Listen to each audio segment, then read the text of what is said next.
So ನಮ್ಮ ಮನಸ್ಥಿತಿ ಹೇಗಿರುತ್ತೆ ಅಂದರೆ ಒಂದು ಸಪ್ತ ಸಾಗರಗಳನ್ನು ಇದು ದಾಟ್ಬಿಡುತ್ತೇನಪ್ಪ ನಿಫ್ಟಿ. ಈ ಮಳೆ ನಿಂತರೂ ಕೂಡ ಮಳೆ ಹನಿ ನಿಂತಿಲ್ಲ ಅಂತೇಳಿ same thing is continued with.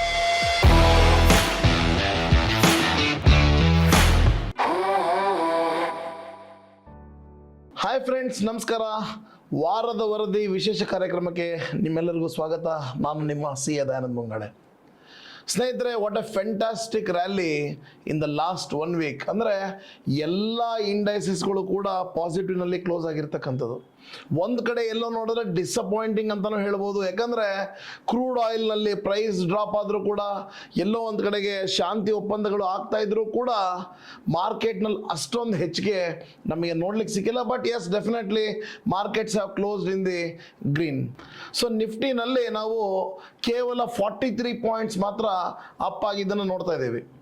So ಅಂದರೆ 0.18% is the upside momentum in Nifty.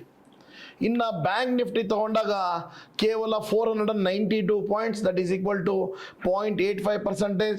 Sensex ಕೇವಲ 298 points upside, 0.39%. So over all rally is rally, it's a green rally ಅಂತಲೇ ಹೇಳ್ಬೋದು. ಸೊ ಇಲ್ಲಿ ನಾವೇನು ಒಂದು ಗಮನ ವಹಿಸಬೇಕು ಅಂದರೆ, ಈ ಹೈ ಮತ್ತು ಲೋನ ನಾವು ಡಿಫ್ರೆನ್ಸ್ ನೋಡಿದಾಗ ಮಾರ್ಕೆಟ್ ಯಾವಾಗೋ ಒಂದ್ಸರಿ ರ್ಯಾಲಿ ಆಗ್ಲಿಕ್ಕೆ ಸ್ಟಾರ್ಟ್ ಆಗಿರುತ್ತೆ. ಅಂದರೆ ಹೈ ಮತ್ತು ಲೋ ಮಧ್ಯ ಗ್ಯಾಪ್ ನೋಡಿದಾಗ 477 ಪಾಯಿಂಟ್ಸ್ ಮೈ ಡಿಯರ್ ಫ್ರೆಂಡ್ಸ್.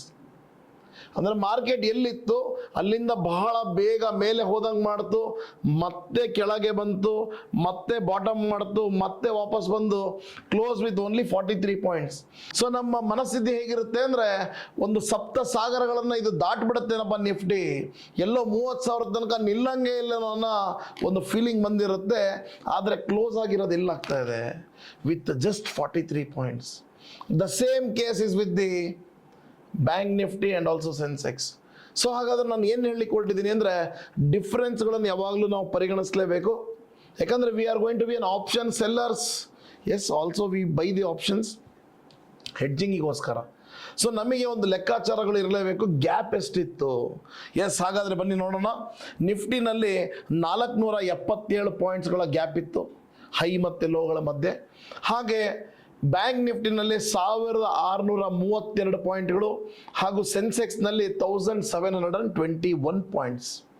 ಇನ್ನು ಇಂಡಿಯಾ ವಿಕ್ಸ್ನಲ್ಲಿ ನೋಡಿದಾಗ ಅಷ್ಟೊಂದು ಏನು ಚೇಂಜಸ್ ಏನಿಲ್ಲ. ಎಸ್, ಇಟ್ ಹ್ಯಾಸ್ ಕ್ಲೋಸ್ಡ್ ಆಟ್ 13.05. ಸ್ನೇಹಿತರೆ, ನಾವು ಇನ್ನು ಸೆಕ್ಟರ್ಗಳನ್ನು ನೋಡ್ತಾ ಬಂದಾಗ, ಸೊ ಲಾಸ್ಟ್ ವೀಕ್ ಕೂಡ ಹೇಳಿದ್ದೆ ನಾನು, ಈ ಮಳೆ ನಿಂತರೂ ಕೂಡ ಮಳೆ ಹನಿ ನಿಂತಿಲ್ಲ ಅಂತೇಳಿ same thing is continued with IT sector. So ಇವತ್ತು IT sector has close with -3.99%. Contributor ನಿಮಗೆ ಭಾಳ ಚೆನ್ನಾಗಿ ಗೊತ್ತು, ಇನ್ಫೋಸಿಸ್. ಎಸ್, ಸೊ ಹಾಗಾದರೆ ಮೆಟಲ್ ಸೆಕ್ಟರ್ನಲ್ಲಿ 4.34% ನೆಗೆಟಿವ್ನೆಸ್. Yes, I can accept to some extent. Metal ಸೆಕ್ಟರ್ನಲ್ಲಿ ಮೈನಸ್ ಯಾಕೆ ಅಂದರೆ, ಒಂದು ವರ್ಷದಲ್ಲಿ ಅತಿ ಹೆಚ್ಚು ಓಡಿರ್ತಕ್ಕಂಥದ್ದು ಯಾವುದು ಅಂದರೆ that is metal sector. Yes, obviously some kind of profit booking is happening, that is accepted. At the same time, Nifty consumer durables has fallen by 2.8%. Nifty commodities 2.33, ಹಾಗೂ Nifty PSE sector has fallen by 2.29%. So ಇದು ಕಳಪೆ ಪ್ರದರ್ಶನದ ಸೆಕ್ಟರ್ಗಳಾದರೆ, ಇನ್ನು best performing sector ಯಾವುದು ಅಂತ ನೋಡಿದಾಗ that is none other than the pharma sector, which has rallied by 2.83%, followed by health care 2.63, private banks 1.04, ಹಾಗೂ automobile sector which rallied on ಗುರುವಾರ, Thursday. Because of that positive ಬಂತದ್ದು. So auto sector ಕೂಡ 0.86%ನಲ್ಲಿ ಪಾಸಿಟಿವ್ನಲ್ಲಿ close ಆಗಿರ್ತಕ್ಕಂಥದ್ದು. ಇದಾಯಿತು sector ಯಾವುದು ಕಳಪೆ ಪ್ರದರ್ಶನ ಹಾಗೂ ಯಾವುದು ಬೆಸ್ಟ್ ಪ್ರದರ್ಶನ ಮಾಡಿರ್ತಕ್ಕಂಥ ಸೆಕ್ಟರ್ಗಳ ವರದಿ ಆಯಿತು. ಇನ್ನು ಮಾರ್ಕೆಟ್ ಮೇಲೆ ಹೋಗಬೇಕಿತ್ತು, ಭಾಳಷ್ಟೇನು ಹೋಗಿಲ್ಲ ಸ್ನೇಹಿತರೆ. The reason is very simple, the fall in the price of the crude oil. So ಒಂದೇ ವಾರದಲ್ಲಿ 8.88% ಕ್ರೂಡ್ ಆಯಿಲ್ನ ಪ್ರೈಸ್ನಲ್ಲಿ ಫಾಲ್ ಆಗಿರ್ತಕ್ಕಂಥದ್ದು. ಸೊ ಹೈಯಿಂದ ನೋಡಿದಾಗ ನಮಗೇನು ವಾಲ್ ಟೈಮ್ ಮಾರ್ಚ್ ತಿಂಗಳಲ್ಲಿ ಏನು ಹೈ ನೋಡ್ಲಿಕ್ಕೆ ಸಿಕ್ಕಿತ್ತು, ಅಲ್ಲಿಂದ ಇಲ್ಲಿ ತನಕ ನೋಡಿದಾಗ more than 40% has been the reduction in the price of the crude oil. ಅದಾದ ನಂತರ ಗೋಲ್ಡ್ ಸತತವಾಗಿ 6 ವಾರಗಳಿಂದ ಡೌನ್ ಸೈಡ್ ಕಾಣಿಸ್ಕೊಳ್ತಾ ಇರತಕ್ಕಂತಹ ಗೋಲ್ಡ್. ಸೊ ಗೋಲ್ಡ್ ಕೇವಲ ಇದೇ ವಾರದಲ್ಲಿ ಅರೌಂಡ್ 5.3%ನಷ್ಟು ನೆಗೆಟಿವ್ನೆಸ್ ನಮಗೆ ಕಾಣಲಿಕ್ಕೆ ಸಿಗ್ತಾ ಇದೆ. ಜೊತೆಗೆ ಸಿಲ್ವರ್ ಕೂಡ ಹೈಯೆಸ್ಟ್, ಈ white metal has fallen my dear friends by 9.39%. So ಈ ವಿಡಿಯೋ ನೋಡ್ತಕ್ಕಂಥ ಹೆಣ್ಮಕ್ಳಿಗೆ ಎಲ್ಲರಿಗೂ ಮನಸ್ಸಲ್ಲಿ ಬರ್ತಾ ಇರ್ಬೋದು, ಹಾಗಾದರೆ ಬಂಗಾರ ತಗೊಳ್ಳಿಕ್ಕೆ ಒಳ್ಳೆ ಸಮಯನ ಇದು ಅಂತೇಳಿ. ಸೊ ಅಗೇನ್ ಅದು ನಿಮಗೆ ಬಿಟ್ಟಂತಹ ಒಂದು ಆಲೋಚನೆ. ಯಾಕಂದರೆ ಗೋಲ್ಡ್ ತೊಗೊಂಡ್ರೆ ನಮಗೆ ಮೇಕಿಂಗ್ ಚಾರ್ಜು, ವೇಸ್ಟೇಜು, ಅದನ್ನು ಹಿಡ್ಕೋಬೇಕು, ಒಂದು ಕಡೆಗೆ ಲಾಕರ್ ಫೀಸ್ ಕಟ್ಟಬೇಕು. ಇದು ಯಾವುದು ಬೇಡ ಅಂದರೆ we can also opt for buying the gold base. ಸಾಕಷ್ಟು ಕಂಪ್ನಿಗಳ ETF ಕೂಡ ಇದೆ. 14 ರೂಪಾಯಿ 15 ರೂಪಾಯಿನಲ್ಲೂ ಕೂಡ ಬೀಸ್ಗಳನ್ನ ಬಂಗಾರವನ್ನು ಖರೀದಿ ಮಾಡ್ಬೋದು through Tata gold ETF. I am not promoting any particular company, but ಆದರೆ ಫೆಸಿಲಿಟಿಗಳು ಇರೋದನ್ನು ನಿಮ್ಮೆಲ್ಲರ ಮುಂದೆ ಹೇಳಲಿಕ್ಕೆ ನಾನು ಇಷ್ಟಪಡ್ತಾ ಇದ್ದೀನಿ. ಸ್ನೇಹಿತರೆ, ಇನ್ನು ಯಾವ ಕಂಪ್ನಿ ಒಳ್ಳೆ ಪರ್ಫಾರ್ಮ್ ಮಾಡಿದೆ ಅಂತ ನೋಡಿದಾಗ, ಎಸ್ ಆಬ್ವಿಯಸ್ಲಿ ಕ್ರೂಡ್ ಕಡಿಮೆ ಆಯಿತು ಅಂದರೆ ಬೆನಿಫಿಟ್ ಯಾರಿಗಾಗಿರುತ್ತೆ? Yes, that is IndiGo Airlines. InterGlobe Aviations is the top number 1 ಅಲ್ಲಿ ಇರ್ತಕ್ಕಂಥದ್ದು. 8.74% ಅಪ್ಸೈಡ್ ಕಾಣಿಸ್ಕೊಳ್ತಕ್ಕಂಥದ್ದು. ಹಾಗಾದರೆ ಎರಡನೇ ಪ್ಲೇಸ್ನಲ್ಲಿ ಇರ್ತಕ್ಕಂಥದ್ದು doctor Reddy's 6.55%, followed by Cipla 6.24%. ICICI Bank is up by 3.37%. Max Health is also up by 3%. Over all ಹೇಳಬೇಕು ಅಂದರೆ ಈ ಫ್ಲೈಟು, ಬ್ಯಾಂಕ್ಸು, ಹೆಲ್ತ್ ಸೆಕ್ಟರ್ ಇದು highest ಆಗಿದೆ. ಅದಕ್ಕೆ ತಕ್ಕಂಥ ಸ್ಟಾಕ್ಸ್ಗಳಿಗೆ ಅದು ನಮಗೆ ನೋಡ್ಲಿಕ್ಕೆ ಸಿಗ್ತಾ ಇದೆ. ಹಾಗಾದರೆ ಕಳಪೆ ಪ್ರದರ್ಶನ ತೋರಿಸಿರ್ತಕ್ಕಂಥ ನಿಫ್ಟಿ 50ಯ ಸ್ಟಾಕ್ಸ್ಗಳು ಯಾವುದು ಅಂತ ನೋಡಿದಾಗ, that is Infosys has fallen by 7.65%, Tata steel by 5.89%, Hindalco 5.48%, HCL technology 5.26% ಹಾಗೂ ಭಾರತ್ ಎಲೆಕ್ಟ್ರಿಕಲ್ ಬೈ 4.99%. ಸ್ನೇಹಿತರೆ, ಇದಾಯಿತು ಸ್ಟಾಕ್ಸ್ಗಳ ಒಂದು ವರದಿ, ಸೆಕ್ಟರ್ಗಳ ವರದಿ. ಇನ್ನು ಯಾವ ಪೊಸಿಷನ್ನಲ್ಲಿದೆ ನಿಫ್ಟಿ ಅಂತ ನೋಡಿದಾಗ, ನನ್ನ ಪ್ರಕಾರ ಹೋದ ವಾರ ಎಲ್ಲಿತ್ತು ಅದೇ ಪೊಸಿಷನ್ನಲ್ಲೇ ಮೇಂಟೈನ್ ಆಗಿದೆ. ಎಕ್ಸಾಕ್ಟ್ಲಿ ಮಿಡಲ್ ಪಾತ್ನಲ್ಲಿ ನಿಂತ್ಕೊಂಡಿದೆ ನಿಫ್ಟಿ. ಯಾಕೆ ಅಂತ ಹೇಳಿದ್ರೆ, ಸರ್ ಇದು ಡೌನಿಂದ ಎಷ್ಟು ಮೇಲೆ ಬಂದಿದೆ ಅಂದರೆ, it has come up only by 8.44% my dear friends from 52 weeks low. Sir ಹಾಗಾದರೆ ಇನ್ನೂ ಎಷ್ಟು ಗ್ಯಾಪ್ ಇದೆ ಅಂತ ಹೇಳಿದ್ರೆ, there is a still gap of 8.7%. 8.7% ಹೋಗ್ಬಿಟ್ರೆ ಏನು ಭಾಳ ದೊಡ್ಡದಲ್ಲ, 52 ವೀಕ್ಸ್ನ ಹೈ ಬರುತ್ತಷ್ಟೆ. ಸೊ ಹಾಗಾದರೆ ಒಂದು ಪ್ರಶ್ನೆ, ಜಾನ್ವರಿಯಿಂದ ಇಲ್ಲಿ ತನಕ ಎಷ್ಟು ಫಾಲ್ ಆಗಿದೆ ಸರ್ ನಮ್ಮ ನಿಫ್ಟಿ ಅಂತ ನೋಡಿದಾಗ, ಸ್ನೇಹಿತರೆ ಇಟ್ ಈಸ್ 7.94%.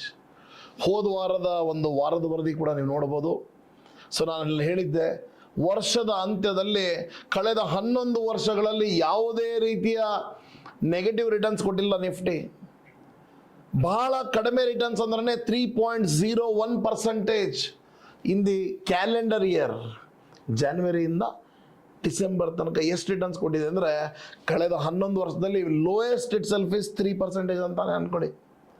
ಸೊ ಹಾಗಾದರೆ ನಾವು 3% ಇರಬೇಕು, ಅಟ್ಲೀಸ್ಟ್ 1% ಇರಬೇಕು ಅಂದರೆ ಈ 7.94%ನ ಫಸ್ಟ್ ರ್ಯಾಲಿ ಆಗಬೇಕು.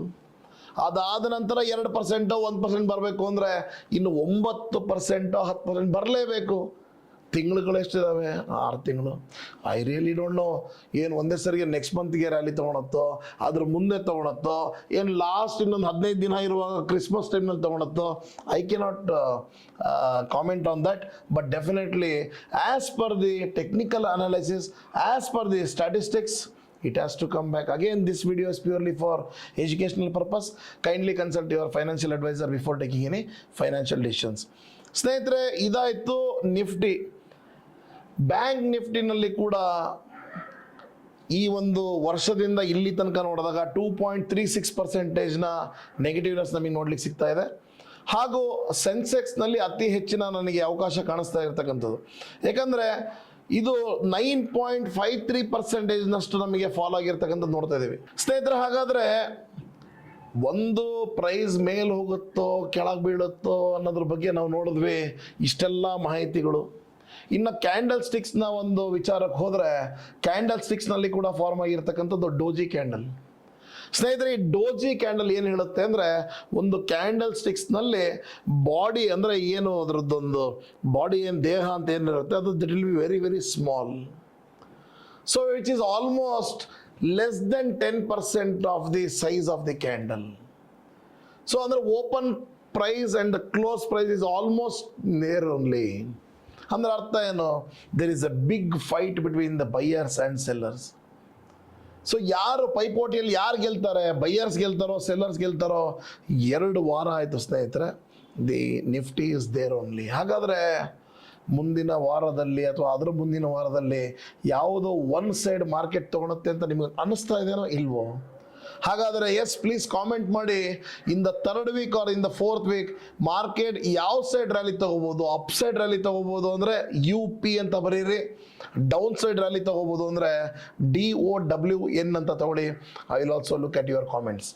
ಎಸ್ ಸ್ನೇಹಿತರೆ, ಸತತವಾಗಿ 2 ವಾರಗಳ ಕಾಲ ಡೋಜಿ ಕ್ಯಾಂಡಲ್ ಫಾರ್ಮ್ ಆಗಿರ್ತಕ್ಕಂಥದ್ದು ಕ್ಯಾಂಡಲ್ ಸ್ಟಿಕ್ಸ್ ಪ್ಯಾಟರ್ನಲ್ಲಿ. ಇನ್ನು ಟೆಕ್ನಿಕಲ್ ಇಂಡಿಕೇಟರ್ಸ್ಗಳನ್ನು ನಾವು ನೋಡುವಾಗ ಮೊದಲನೇದಾಗಿ RSIನ ತಗೊಳ್ಳೋಣ. Weekly RSI of Nifty is 48.15. ಅಂದರೆ ಅರ್ಥ ಎಲ್ಲೋ ಒಂದು ಕಡೆಗೆ ಸ್ವಲ್ಪ ಕೆಳಗಡೆಯಿಂದ ಸ್ವಲ್ಪ ಮೇಲೆ ಬಂದಂಗೆ ಆಗಿದೆ ಅಷ್ಟೆ, ಭಾಳ ಏನು ಮೇಲೆ ಹೋಗಿಲ್ಲ, ಆದರೆ ಮಧ್ಯಾಹ್ನ ಬಂದಿಲ್ಲ, ಅದಕ್ಕಿಂತ ಕೆಳಗಡೆನೇ ಇದೆ ಅಂತ ಅರ್ಥ. ಓಕೆ. ಇನ್ನು ಬೋಲಿಂಜರ್ ಬ್ಯಾಂಡ್ ನೋಡಿದಾಗ ಬೋಲಿಂಜರ್ ಬ್ಯಾಂಡ್ನಲ್ಲಿ 3 ಲೈನ್ಸ್ಗಳು ಇರ್ತವೆ, ನಮ್ಗೆ ಗೊತ್ತು, 3 ಬ್ಯಾಂಡ್ಗಳು, lower band, middle band and upper band. So candle sticks ಎಲ್ಲಿ ಫಾರ್ಮ್ ಆಗ್ತಾ ಇದೆ ಅಂದರೆ ಮಿಡಲ್ ಬ್ಯಾಂಡ್ ಹತ್ರ ಫಾರ್ಮ್ ಆಗ್ತಾ ಇದೆ. ಅಂದ್ರೆ ಅರ್ಥ ಏನು? ಅರ್ಥ ಇನ್ನು ಮೇಲೆ ಹೋಗೋಕ್ಕೆ ಸಾಧ್ಯತೆ ಇದೆ, ಬಟ್ ಬಿದ್ದರೂ ಕೂಡ ಸ್ವಲ್ಪ ಬೀಳ್ಬೋದು ಕೆಳಗಡೆ ಅಂತ ಅರ್ಥ. ಎಸ್, ಹಾಗಾದರೆ ಪಿವೋಟ್ ಪಾಯಿಂಟ್ಸ್, ಕ್ಯಾಮರಿಲ್ಲಾ ಪಿವೋಟ್ ಪಾಯಿಂಟ್ಸ್ನ ಪ್ರಕಾರ the Nifty is forming at S3 and S4ನ ಮಧ್ಯ ಫಾರ್ಮ್ ಆಗ್ತಾ ಇದೆ. ಅಂದರೆ ಭಾಳ ಸಪೋರ್ಟ್ ಲೋಯೆಸ್ಟ್ ಇದಕ್ಕಿಂತ ಕೆಳಗೆ ಬೀಳಲ್ಲ ಅಂತ ಹೇಳ್ತಕ್ಕಂಥದ್ದು S4, ಅದಕ್ಕಿಂತ ಸ್ವಲ್ಪ ಮೇಲೆ S3, ಇನ್ನು S2 ಇದೆ, S1 ಇದೆ, ಆಮೇಲೆ ರೆಸಿಸ್ಟೆನ್ಸ್ಗಳು ರ್ಯಾಲಿ ಆಗ್ತಕ್ಕಂಥದ್ದು. Still it is in the down trend ಅಂತ ಹೇಳ್ತಕ್ಕಂಥದ್ದು ಪಿವೋಟ್ ಪಾಯಿಂಟ್ಸ್. ಸ್ನೇಹಿತರೆ, ಇದೆಲ್ಲ ಪ್ರಶ್ನೆಗಳು ನಡುವೆ ನಾನು ಹೇಳ್ತಕ್ಕಂಥದ್ದು ನಿಮಗೆ, ಯಾಕೆ ಇನ್ನು ರ್ಯಾಲಿ ಆಗಬೇಕು ಮಾರ್ಕೆಟ್ನಲ್ಲಿ ಅಂತ ಹೇಳಿದ್ರೆ, ಈ FISಗಳು ಇಡೀ ವರ್ಷದಲ್ಲಿ ಅಂದರೆ 2025ನಲ್ಲಿ ಏನು ಸೆಲ್ ಆಫ್ ಮಾಡಿದ್ರು ಅದಕ್ಕಿಂತ ಹೆಚ್ಚಿಗೆ ಕೇವಲ 5 ತಿಂಗಳುಗಳಲ್ಲಿ ಸೆಲ್ ಮಾಡಿರ್ತಕ್ಕಂಥದ್ದು. ಇವರೇನಾದರೂ ವಾಪಸ್ ಬಂದಿದ್ದೆ ನಿಜ ಆದರೆ, ಅಂದರೆ ಬೈಯಿಂಗ್ ಮೂಡಿಗೆ ಬಂದರೆ FISು ಬೈಯರ್ಸೇ, DISು ಬೈಯರ್ಸೇ, ಮಾರ್ಕೆಟ್ ಎಲ್ಲಿಗೆ ಹೋಗಿರ್ಬೋದು ಅನ್ನೋದು ನಿಮ್ಮೆಲ್ಲರ ಪ್ರಶ್ನೆ ಆಗಿರುತ್ತೆ. Yes, definitely retail participation is also increasing through the concept of SIPs. ಅದೇ ರೀತಿ ನಮಗೆ sharp decline in the crude oil ಹಾಗೂ highest buying is also happening in the banking sector. ಇದೆಲ್ಲ ಒಂದು ಒಳ್ಳೆ ನ್ಯೂಸ್ಗಳಾದರೆ, ಈ IT ಸೆಕ್ಟರ್ನಲ್ಲಿ ಸೆಲ್ ಆಫ್ ಆಗೋದು ಇನ್ನೂ ನಿಂತಿಲ್ಲ. ಅದು ಏನರ ನಿಂತ್ಕೊಂಡ್ರೆ ಈ TCSನಲ್ಲಿ, ಇನ್ಫೋಸಿಸ್ನಲ್ಲಿ, HCL ಟೆಕ್ನಾಲಜೀಸ್ನಲ್ಲಿ ವಾಪಸ್ ಬೈಯಿಂಗ್ ಬಂತು ಅಂದರೆ ಮಾರ್ಕೆಟ್ ಹ್ಯಾಸ್ ಟು ರ್ಯಾಲಿ. ಅದೇ ರೀತಿ ಲಾಸ್ಟ್ ವೀಕ್ ಕೂಡ ಹೇಳಿದ್ದೆ, Jio platforms limited is one of the good news. IPO ಬರ್ತಾ ಇದೆ, ಭಾರತ ದೇಶದ one of the biggest IPO ಅಂತಲೇ ಹೇಳ್ಬೋದು. That is expected in the year end. So ಈ ಎಲ್ಲ ಪಾಯಿಂಟ್ಸ್ಗಳನ್ನು ನೋಡ್ತಾ ಇರುವಾಗ ಬರೋ ಒಂದು ವಾರದಲ್ಲಿ markets can be sideways to bullish ಅಂತ ಅನಿಸುತ್ತೆ. ಎಸ್, ಡೆಫಿನೆಟ್ಲಿ ಒಂದು ಡಿಪ್ ತೊಗೊಂಡು ಮೇಲೆ ಬರ್ಬೋದು. ಯಾಕಂದರೆ ನಾವು ಫಿಬೊನಾಚಿ ರಿಟ್ರೇಸ್ಮೆಂಟ್ ನೋಡಿದಾಗ ಸುಮಾರು ಎಲ್ಲೋ ಒಂದು ಕಡೆಗೆ 23,750 ಹತ್ರನೂ ಒಂದ್ಸರಿ ಬಂದೇನಾದರೂ ಹೋಗ್ಬೋದೇನೋ ಅನ್ನೋದು ಆ ಒಂದು ಫಿಬೊನಾಚಿ ರಿಟ್ರೇಸ್ಮೆಂಟ್ ಹೇಳ್ತಕ್ಕಂಥ ಒಂದು ಪ್ಯಾರಾಮೀಟರ್. ಸ್ನೇಹಿತರೆ, ಇದಾಗಿತ್ತು ವಾರದ ವರದಿಯ ಒಂದು ಸ್ಪೆಷಲ್ ಎಪಿಸೋಡ್. ಸೊ ಈ ಒಂದು ವಿಡಿಯೋ ನಿಮಗೆಲ್ಲರಿಗೂ ಹೆಲ್ಪ್ಫುಲ್ ಆಗುತ್ತೆ ಅಂತ ಭಾವಿಸ್ತಾ ಇದ್ದೀನಿ. ವಾರವನ್ನು ವೇಸ್ಟ್ ಮಾಡದೆ ಎಲ್ಲೋ ಒಂದು ಕಡೆ ಕಲಿಕೆಗೆ ಸ್ವಲ್ಪ ಟೈಮನ್ನು ಎಲ್ಲರೂ ಕೊಡಿ ಅಂತ ಕೇಳ್ತಾ ಈ ಒಂದು ವಾರದ ವರದಿ ಕಾರ್ಯಕ್ರಮ ಮುಗಿಸ್ತಾ ಇದ್ದೀನಿ. Thank you so much.